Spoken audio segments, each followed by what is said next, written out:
मित्रों, आज की इस पत्रकार वार्ता में आप सबका स्वागत है।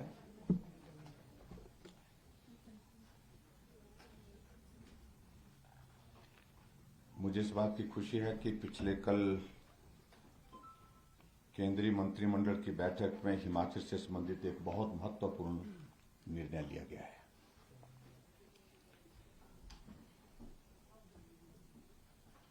और वो निर्णय हमारे ट्रांसगिरी क्षेत्र में रहने वाले गुवाहाटी कम्युनिटी के जो हमारे भाई बहन हैं, उन सबको अनुसूचित जनजाति का दर्जा देने के लिए मंजूरी मिली है। अनुसूचित जनजाति के इस दर्जे के लिए बहुत लंबे समय से संघर्ष चल रहा था, मांग चल रही थी, और पिछले कल इस ऐतिहासिक निर्णय के लिए मैं सबसे पहले हमारे देश के यशस्वी प्रधानमंत्री नरेंद्र मोदी जी का हृदय से आभार व्यक्त करता हूं। उन्होंने उस क्षेत्र की जनता की भावनाओं को समझा और भावनाओं के अनुरूप उन्होंने निर्णय लिया। और इस सारे विषय को लेकर के मैं विशेष तौर से आभार व्यक्त करना चाहूंगा हमारे केंद्रीय गृह मंत्री आदरणीय श्री अमित शाह जी का, जिनके सामने इस सारे पक्ष को जब हमने प्रस्तुत किया और उन्होंने बहुत सहजता के साथ इस सारे विषय को समझा, और उसी दिन उन्होंने कहा कि हम इसको करने के लिए पूरा प्रयास करेंगे। समय समय पर हम इस सारे विषय को लेकर के जो कम्युनिटी की जो एक कमेटी बनी थी, इस विषय को सरकार के समक्ष रखने के लिए, इस विषय को मीडिया के माध्यम से लोगों तक पहुंचाने के लिए उन सब साथियों से भी मिलते रहे। 1967 में उत्तराखंड का जो जौनसार का जो इलाका है उसको ट्राइबल घोषित कर दिया गया था, और जौनसार का इलाका जो पड़ता है वो बिल्कुल हिमाचल प्रदेश की सीमा के साथ पड़ता है, सिरमौर जिले की सीमा के साथ लगता है।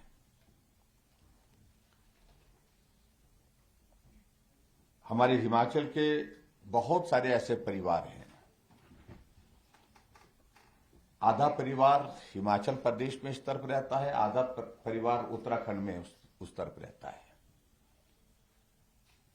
और उसके बाद ये परिस्थिति हुई जब 1967 में जौनसार के इलाके को ट्राइबल घोषित कर दिया गया, तो परिवार के सदस्य जो इस तरफ रहते थे हिमाचल प्रदेश में, वो ट्राइबल में शामिल नहीं हो पाए, लेकिन जो जौनसार के इलाके में उस तरफ उत्तराखंड के उस हिस्से में रहते थे वो ट्राइबल घोषित हो गए। यानी कि एक परिवार में एक भाई ट्राइबल में और एक भाई ट्राइबल में नहीं। इस तरह की एक परिस्थिति बनी थी, जिस बात को लेकर के हमारे वहां सिरमौर के हमारे जो लोग हैं हमेशा अपनी बात को प्रदेश सरकार के सामने उठाते रहे। अगर सही मायने में इस बात को हम कहें कि 1967 के बाद लगातार ये प्रयास चल रहा था कि हम एक परिस्थिति में रहते हैं, भौगोलिक परिस्थितियां एक तरह की हैं, हमारे कल्चरल सारी चीजें आपस में मेल खाती हैं, बोली भाषा हमारी एक जैसी है, और ऐसे में हिमाचल प्रदेश में जो रहने वाले हमारे साथी हैं उनको भी ट्राइबल में शामिल किया जाए। तो ये एक मांग बहुत लंबे समय से चल रही थी,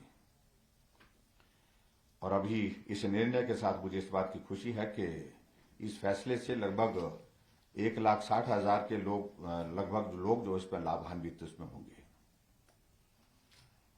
और स्वाभाविक रूप से जनजातीय क्षेत्र का दर्जा मिलने के साथ साथ में यहाँ के लोगों को विशेष योजनाओं का लाभ भी मिलेगा, और बजट प्रोविजंस भी उसके मुताबिक आने वाले समय में होंगे, जिससे उस क्षेत्र के विकास की दृष्टि से वो बहुत महत्वपूर्ण होगा। मैं आज के इस पत्रकार वार्ता में अपने केंद्रीय नेतृत्व का जहां आभार व्यक्त करता हूं, वहां पार्टी के राष्ट्रीय अध्यक्ष जगत प्रकाश नड्डा जी के समक्ष भी हमने सारे विषय को रखा और उन्होंने भी सारे विषय को लेकर के गृह मंत्री जी से बहुत विस्तार से चर्चा की। उन्होंने हालांकि हमसे डिटेल्स मांगी सारी इसकी कि आप हमें सारी डिटेल्स दीजिए, और उसके साथ साथ में पॉइंट्स बना करके उनके साथ उन्होंने विस्तार से चर्चा की। हमारे शिमला के सांसद सुरेश कश्यप जो हमारी पार्टी के जो अध्यक्ष हैं, इनके साथ भी दोनों का हमारा मिलना गृह मंत्री जी से भी हुआ। और मैं ये भी कहना चाहूंगा, ये विषय आज का नहीं, पूर्व में जब गृह मंत्री हमारे राजनाथ सिंह जी थे तो उस वक्त भी मैं उनके सामने सारे विषय को लेकर के तीन बार मिला हूं। और बलदेव तोमर जी खासतौर से इस हाटी कम्युनिटी के इश्यू को लेकर के बहुत मुखर थे, बहुत जोरदार ढंग से पैरवी कर रहे थे। बाकी जो मंच पर बैठे हैं, सुखराम चौधरी जी, रीना कश्यप जी, सब लोगों का एक मत था, ये होना ही चाहिए, सारे नेतृत्व का एक मत था। मैं अनुराग ठाकुर जी उनका भी आभार व्यक्त करता हूं, जो केंद्र में मंत्रिमंडल में है, और केंद्रीय मंत्रिमंडल में जब इस सारे विषय को लेकर के विषय आगे बढ़ा तो उनका भी उसमें सहयोग रहा है। जिस प्रकार से मैंने कहा कि सिरमौर जिले के लिए ये ऐतिहासिक निर्णय है, और मैं क्या कहूं सिरमौर जिला नहीं, पूरे हिमाचल प्रदेश के लिए एक तरह से एक बहुत ऐतिहासिक निर्णय है, जिसमें 1,60,000 की आबादी इसमें लाभान्वित होती है। और दूसरी बात मैं कहना चाहूंगा कि अभी तक जो संविधान की जो आर्टिकल 342 को जो हाटी कम्युनिटी को जो है, वो कम्युनिटी को अभी तक ट्राइबल घोषित किया गया है। अभी शेड्यूल एरिया की अभी तक जो बात आती है, तो उसके लिए आगे हमारे पास ऑप्शंस हैं, आगे हमारे विषय, क्योंकि अब इसके बाद सारी चीजों को लेकर के बारीकी से हम अध्ययन भी करेंगे। और जो शेड्यूल एरिया की अगर हम बात कहते हैं, तो वो आर्टिकल 244 के अंतर्गत आता है, तो उसको बाद में हम आगे बढ़ा करके इसमें उस दिशा में ले जाने की आवश्यकता रहेगी, तो उसमें भी हम प्रयत्न करेंगे।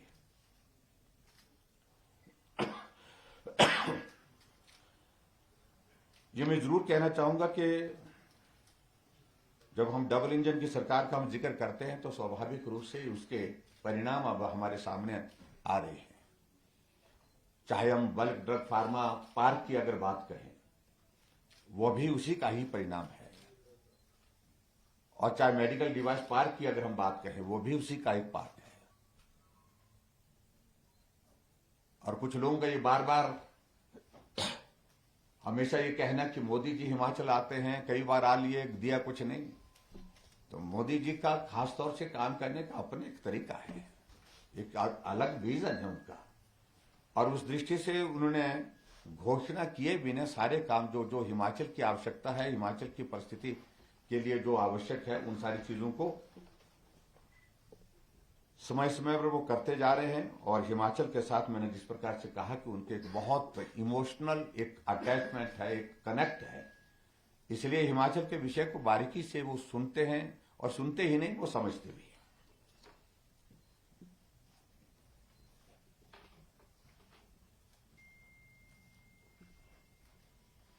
और इसमें जो महत्वपूर्ण बात है कि जो हमारा जो अनुसूचित जाति वाला विषय है, कुछ लोग सारी चीज को इस तरह से देने की कोशिश कर रहे हैं, उनको हमने इसमें इंक्लूड नहीं किया है, एक्सक्लूड किया है ट्राइबल केस में। और इस तरह से उनके जो अधिकार अख्तियार जो हैं, वो उसी रूप से कायम रहेंगे, उसी तरह से लगभग जो है वो व्यवस्थित ढंग से चलते रहेंगे। एक बात सबसे महत्वपूर्ण चीज मुझे लगता है कि यह है, जिस पर मुझे अपनी बात आप सबके सामने कहनी थी।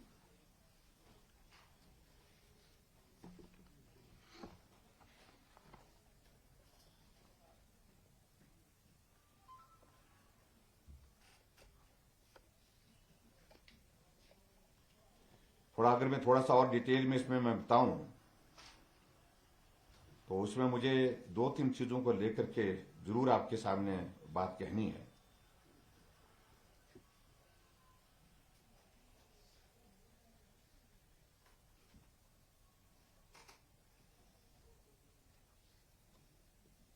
प्रदेश सरकार ने मई 2005 में इसका प्रस्ताव केंद्र सरकार को, यूपीए की सरकार को भी भेजा था, लेकिन वो प्रस्ताव जो है वो खारिज कर दिया गया था। और उसके पश्चात जो है वो कांग्रेस की सरकार ने इस सारे विषय को हाथ लगाना ही छोड़ दिया। फिर हिमाचल प्रदेश में आदरणीय धूमल जी के नेतृत्व में सरकार बनी। फिर ये कोशिश हुई कि ये पक्ष फिर से केंद्र के समक्ष रखा जाए और अगस्त 2011 में जो है हाटी समुदाय की संस्कृति और स्थिति के बारे में नई रिपोर्ट बनाने का काम शुरू किया गया। और फिर 4 अगस्त 2018 को केंद्रीय गृह मंत्री, केंद्रीय जनजातीय मंत्री के मामलों के मंत्री से यह विषय उठाया गया। 2018 में हमारी सरकार आने के बाद और केंद्र से इस विषय पर ताजा जो एथनोग्राफिक प्रस्ताव जो है, रेजोल्यूशन जो है वो मांगा गया। ये बहुत इंपॉर्टेंट है। इसके कारण ही सारा जो है वो सारा जो विषय जो है प्रभावी ढंग से आगे बढ़ा है। वो एथनोग्राफिक, इसका जो अभिप्राय है कि वे जो किसी समुदाय के रहन सहन, खान पान, संस्कृति और परंपराओं का अध्ययन करने की बात आती है, ये सारी चीजें उसमें इंक्लूड होती है, जिस पर कहा गया कि भी नए सिरे से इसका अध्ययन करने के बाद इसकी रिपोर्ट दी जाए। और हमने इस पर काम किया और हमने नए सिरे से जो एथनोग्राफिक प्रस्ताव तैयार करके जो है केंद्रीय जनजातीय मामलों के मंत्रालय को हमने केंद्र के लिए भेजा था। और इसमें एक बात मैं ये भी कहना चाह रहा हूं कि 10 मार्च 2022 को माननीय केंद्रीय गृह मंत्री को पत्र लिख करके हमने आग्रह किया कि रजिस्ट्रार ऑफ इंडिया आरजीआई को हाटी समुदाय की अनुसूचित जाति का दर्जा देने के प्रस्ताव पर विचार करने के निर्देश दिए। ये हमने फिर से उनके साथ एक कम्युनिकेशन किया और इस संबंध में 11 मार्च 2022 को माननीय केंद्रीय गृह मंत्री जी से हमारी भेंट भी हुई और इसके बाद अप्रैल 2022 में रजिस्ट्रार जनरल ऑफ इंडिया ने ट्रांसगिरी क्षेत्र में रहने वाले हाटी समुदाय के अनुसूचित जनजाति में शामिल करने के लिए सहमति दी। ये इंपॉर्टेंट है। जो डेट 13 अप्रैल की बात है। हाँ, डेट इसमें एग्जैक्ट डेट नहीं है, अप्रैल 2022 लिखा है मेरे पास है जी। अब उसका जो आगे मैं ये जो आपके बीच में जो कहना चाह रहा था उसके जो इम्पैक्ट देखिए, इसमें इम्पैक्ट इन द सेंस मतलब जो एरिया आएगा उसमें, उसकी थोड़ी सी तफसील, थोड़ी सी डिटेल्स मैं आपके सामने शेयर करना चाहूंगा। मोटे तौर पर इसमें सिरमौर जिला की 4 विधानसभा क्षेत्र पच्छाद, रेणुका जी, शिलाई और पांवटा साहिब, इसमें जो है ये पॉपुलेशन का प्रोपोर्शन ज्यादा है, काफी है, तो इसके बारे में थोड़ी सी डिटेल देना चाहता हूं। पच्छाद विधानसभा क्षेत्र में 34 पंचायतें, जिसमें 33 पंचायतें और 1 नगर पंचायत है, ये इसमें शामिल होंगी। और टोटल जो गांव इसमें शामिल होंगे 141 गांव उसमें शामिल होंगे। और पच्छाद विधानसभा क्षेत्र की जो पॉपुलेशन जो इस का हिस्सा बनेगी 27,261 ये ट्राइब जो एसटी में आ जाएगी अब। और उसके बाद जो पॉपुलेशन जो हमारी अनुसूचित जाति की जो रह जाएगी वो 21,594 रह जाएगी। ये राजगढ़ क्षेत्र के लिए ब्लॉक का। दूसरा विधानसभा क्षेत्र हमारा रेणुका जी, उसमें टोटल जो पंचायतें जिसमें जो आ रही हैं उसका नंबर 44 है। और जो गांव उसमें शामिल हो रहे हैं 122। और जो शेड्यूल ट्राइब में जो पॉपुलेशन जिसको इसका लाभ मिलेगा वो 40,357, और उसके बाद वहां पर जो शेड्यूल कास्ट पॉपुलेशन जो रह जाएगी वो 29,990 रह जाएगी। और इसी प्रकार से जो सबसे ज्यादा जिस क्षेत्र में इस पॉपुलेशन का और सारा एरिया जो ज्यादा आता है तो वो है शिलाई विधानसभा क्षेत्र। शिलाई विधानसभा क्षेत्र में कुल पंचायतें इसमें आएंगी 58 और नंबर ऑफ विलेजेस 95।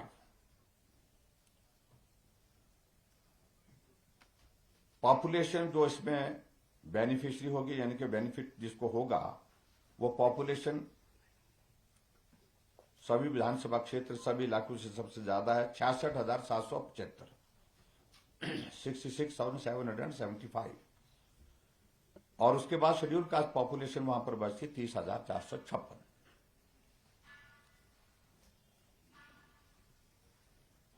और इसी तरह से पांवटा विधानसभा क्षेत्र में 18 पंचायतें इसमें शामिल हो रही हैं। गांव की संख्या इसमें 31 है, 31 है।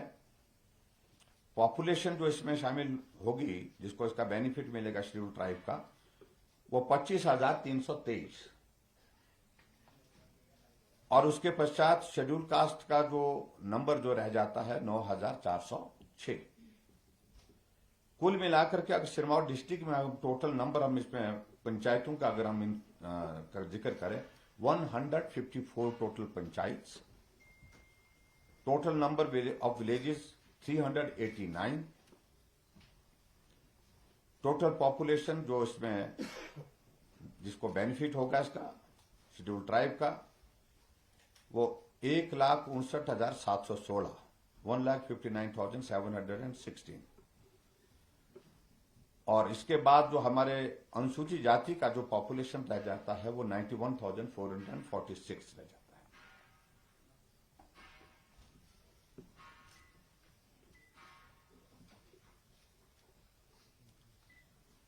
और मैं ये भी इसमें जरूर कहना चाहूंगा कि जनगणना 2011 के अनुसार सिरमौर जिला के विधानसभा क्षेत्र पछाद में 27,261 लोग, रेणुका में 40,357 लोग, शिलाई में 66,775 लोग तथा पांवटा साहिब में 25,323 लोग अनुसूचित जनजाति के दर्जे से लाभान्वित होंगे। और अनुसूचित जाति समुदाय 91,446 जो रह जाएंगे उनकी भावनाओं का भी सम्मान करते हुए हमने इनको ट्राइबल के उस दर्जे से इनको जो है उसमें से इनको इंक्लूड नहीं किया है, इनको एक्सक्लूड किया है। ये मैं कहना चाहता हूं ताकि उनके हितों को सुरक्षित रखा जा सके।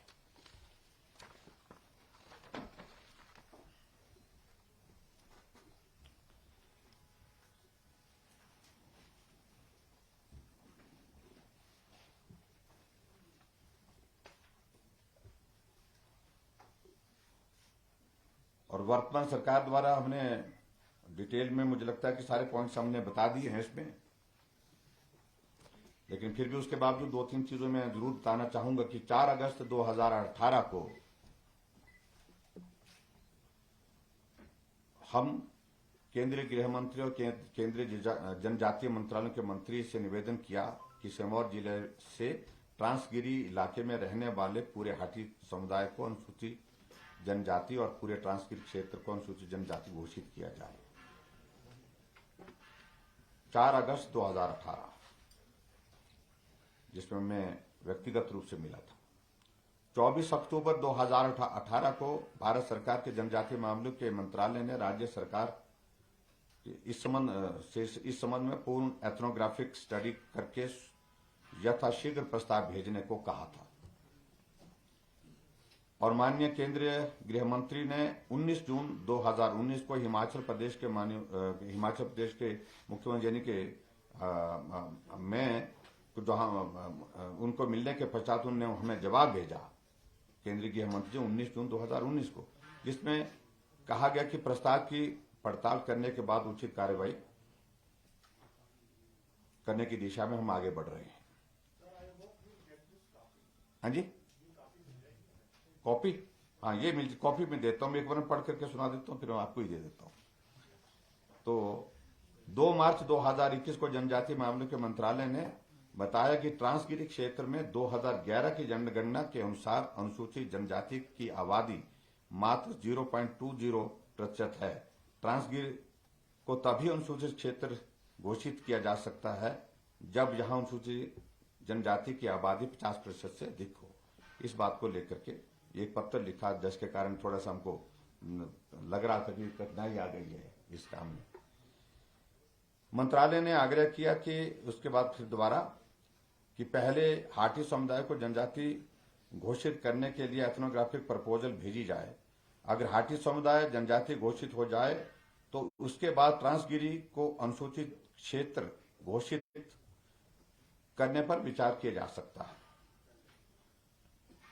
और उसके बाद ताजा एथनोग्राफिक प्रस्ताव जो हमने भेजा हाटी समुदाय को हिमाचल प्रदेश की अनुसूचित जनजाति की सूची में शामिल करने के संबंध में ताजा एथनोग्राफिक प्रस्ताव तैयार करके केंद्रीय जनजातीय मंत्रालय को भेजा गया 18 सितंबर 2021 को, और 3 मार्च 2022 को प्रस्ताव भेजा गया। ये 2 बार भेजा था हमने प्रस्ताव।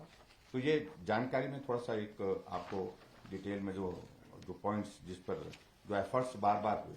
लेकिन इसके बाद सबसे बड़ी बात यह है कि जब भी हमारा केंद्रीय गृह मंत्री जिससे मिलना हुआ, चाहे वो हमारी चंडीगढ़ में हमारी बैठक थी, चाहे वो हमारी बैठक वो जयपुर में थी, हमारी जो जोनल काउंसिल की मीटिंग थी, उसमें अलग से समय लेकर के मैंने हमेशा इस सारे विषय को लेकर के बात की। और अभी मैं इतना कहना चाहता हूं कि अभी मेरे 4 दिन पहले फिर केंद्रीय गृह मंत्री जी से बात हुई, पार्टी के हमारे राष्ट्रीय अध्यक्ष जी से बात हुई। हमने कहा कि अभी का ये जो मंत्रिमंडल जो पिछले कल दिल्ली में आदरणीय प्रधानमंत्री जी की अध्यक्षता में मंत्रिमंडल की बैठक हुई, इस बैठक में ये प्रस्ताव आना चाहिए, इसके लिए हमने निवेदन किया था और वो प्रस्ताव आया और उसकी स्वीकृति हुई। ये कुछ बातें मुझे आज के इस महत्वपूर्ण विषय पर, क्योंकि मुझे लगता है कि हिमाचल के इतिहास में लंबे समय तक के लिए एक ऐतिहासिक घटना है जो याद की जाएगी, इसलिए ये एक इम्पोर्टेंट ये सारी चीज है। और यही मैं कहना चाहूंगा कि केंद्र की सरकार का हिमाचल प्रदेश के लिए सदैव ऐसे महत्वपूर्ण विषय पर जिसमें हिमाचल की जनहित की भावनाएं जुड़ी होती है, हिमाचल प्रदेश के विकास के इश्यू जुड़े थे, उन पर सभी मामलों को लेकर के केंद्र ने समय समय पर हमारी मदद की है, जिसके लिए मैं आदरणीय प्रधानमंत्री जी के एक बार फिर से हृदय से आभार व्यक्त करता हूँ। Thank you very much. Thakur साहब, सरकार से प्रयास है, आपके आपका स्वागत है।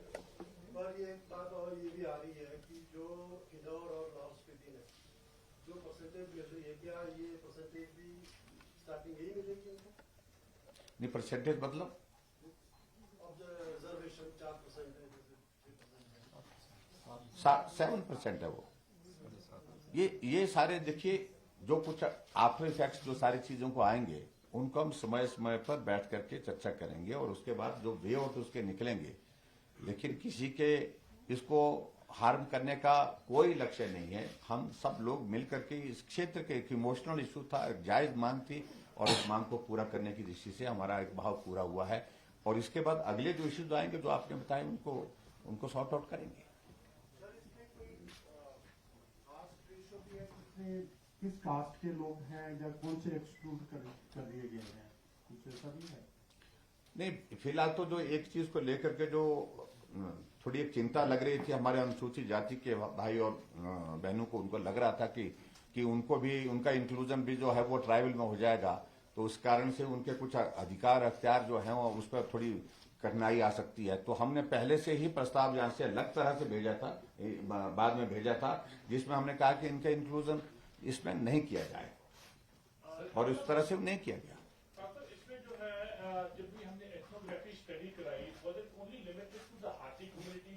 क्योंकि 2016 की एक रिपोर्ट है वो कहती है कि बड़ा बंगाल भी है, मलाना भी है, दुर्गा क्वार भी है, and why all these hard areas were not pursued with the central government? देखिए ये सारे इश्यूज सेपरेटली चल रहे हैं और इन सारे इश्यूज को भी हम गंभीरता से ले रहे हैं। आने वाले समय में इन सारी बातों को लेकर के भी विचार करेंगे जो भौगोलिक दृष्टि से कठिन है, जिसमें पर्टिकुलरली बड़ा बंगाल है। बड़े बंगाल के साथ साथ में हमारा ये जो रोहडू का जो हमारा डोडरक वार है उनकी ओर से मांग आई, वो मिले भी हमको।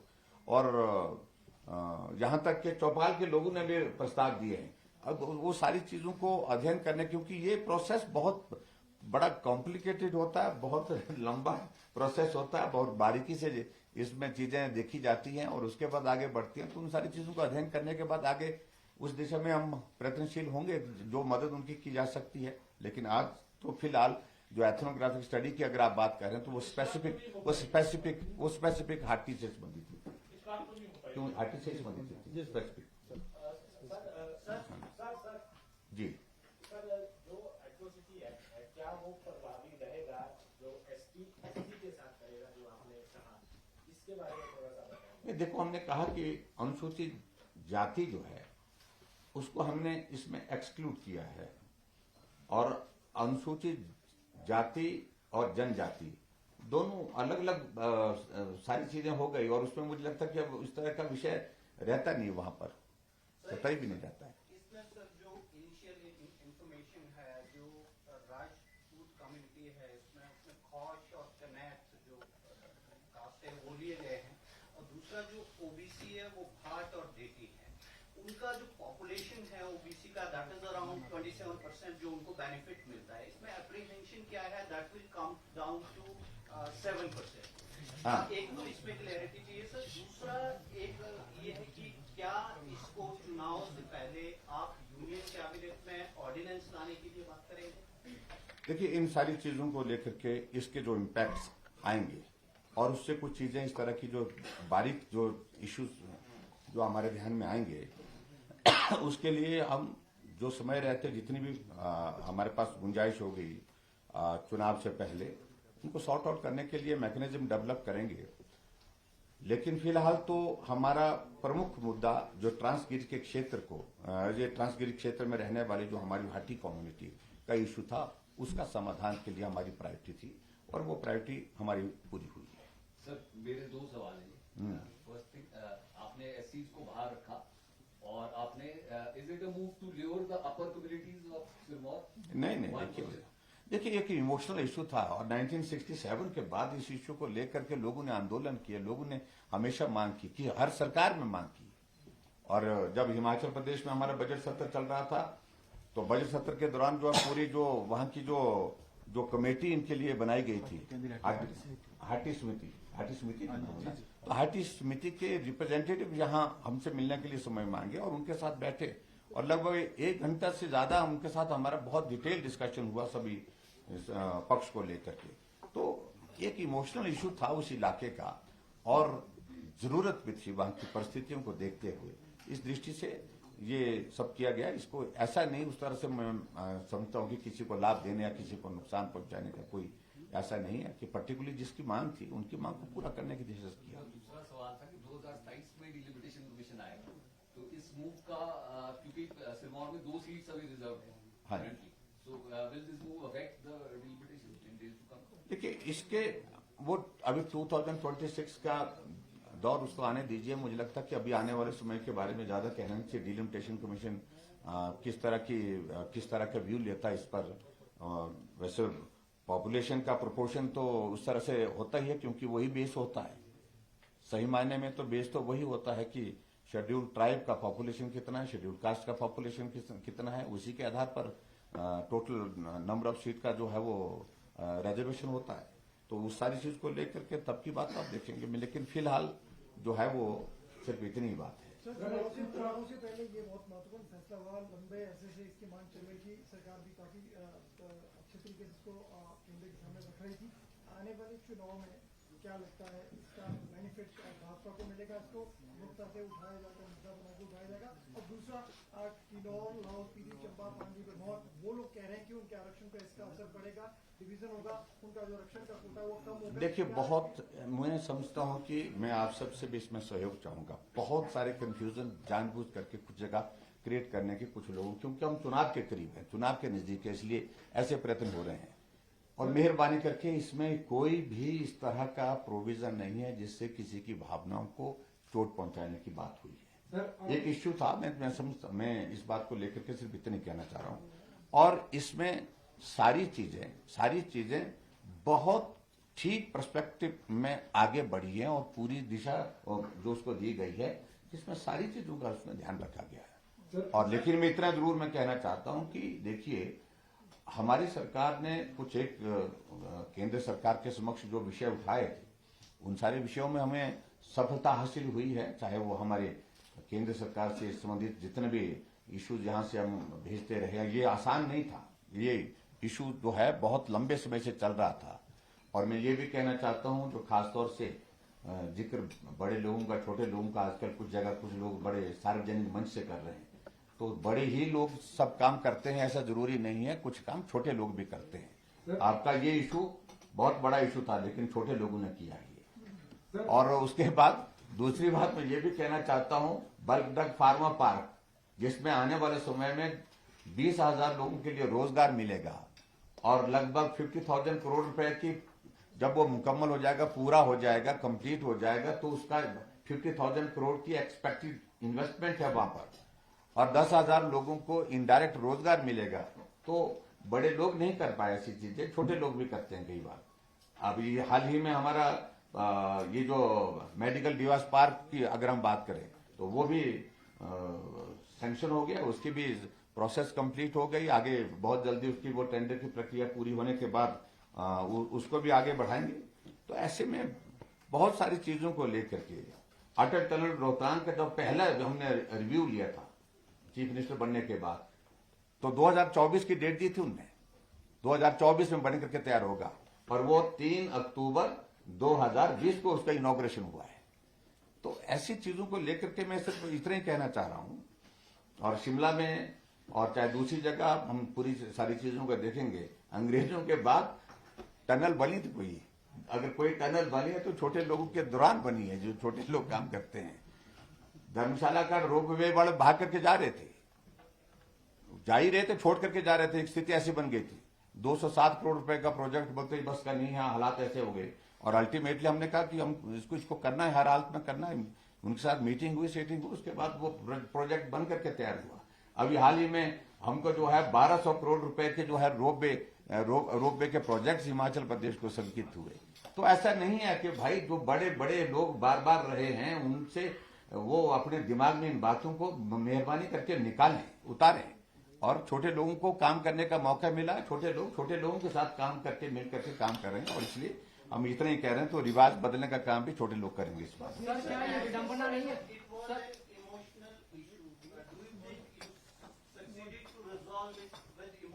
Connect with union government, but definitely, बिल्कुल। सर, क्या ये विडंबना नहीं है कि आजादी के 75 वर्ष बाद जो क्षेत्र है वो जनजातीय क्षेत्रों में जाने की मांग कर रहे हैं, जबकि विकास होना चाहिए था और जनजातीय क्षेत्र से बाहर आना चाहिए था। तो क्या आप आज तक की जो सरकारें हैं वो विफल रही हैं इस क्षेत्र में? देखिए, मैं इस तरह से ये नहीं कह रहा हूँ। एक किसी एरिया का डेवलपमेंट से के साथ जुड़ा हुआ विषय तो होता है, लेकिन कुछ भावना से भी जुड़ा हुआ विषय होता है। तो इसलिए ये भावनात्मक इशू था, और वो डेवलपमेंट से भी जुड़ा हुआ। सिरमौर डिस्ट्रिक्ट में आज की तारीख में हम महसूस करते हैं कि उस इलाके में डेवलपमेंट की रिक्वायरमेंट भी कंपैरेटिवली ज्यादा है। सर, बात जो है बड़े लोगों का, छोटे लोगों का जिक्र हो रहा है सर। भारत जोड़ो यात्रा चल रही है सर, और हिमाचल में रोजगार यात्रा चल रही है, लेकिन इस बीच में गोवा में 8 लोग जो कांग्रेस के वो भाजपा में शामिल होते हैं। आपको किस तरह से देखिए, मैं तो कांग्रेस के नेता भारत जोड़ो यात्रा पर निकले हैं, और कांग्रेस के लोग जो है भारत छोड़ो यात्रा पर चल रहे हैं। तो मैं सिर्फ इतना कहना चाह रहा हूं कि कांग्रेस के लिए इससे खराब दौर कभी जिंदगी में आया नहीं जो अभी आया है। सर, यहाँ बार बार बड़े लोगों और छोटे लोगों का जिक्र हो रहा है, बार बार हुआ है जिक्र, तो बड़े लोग इलेक्शन लड़ेंगे इस बार सर? तो बड़े लोगों के बारे में मैं ज्यादा नहीं कहता हूं, मैं छोटा आदमी भाई। सर, 1967 में उत्तराखंड का जो चौसा बाबर था उसको जनजातीय घोषित किया गया, तो क्या उस समय जो है डॉक्टर कुमार की चूक थी हिमाचल? नहीं, मैं इस सारी पर कोई टिप्पणी नहीं करना। उस वक्त की कुछ प्रायोरिटीज अलग तरह की रही, उस तरह की परिस्थितियां कुछ अलग तरह की रही होंगी, उस पर कोई टिप्पणी करने की आवश्यकता नहीं। लेकिन जो अभी हुआ है हम उसका ही जिक्र करना चाहते हैं। थैंक यू वेरी मच, बहुत बहुत धन्यवाद। Please, thank you.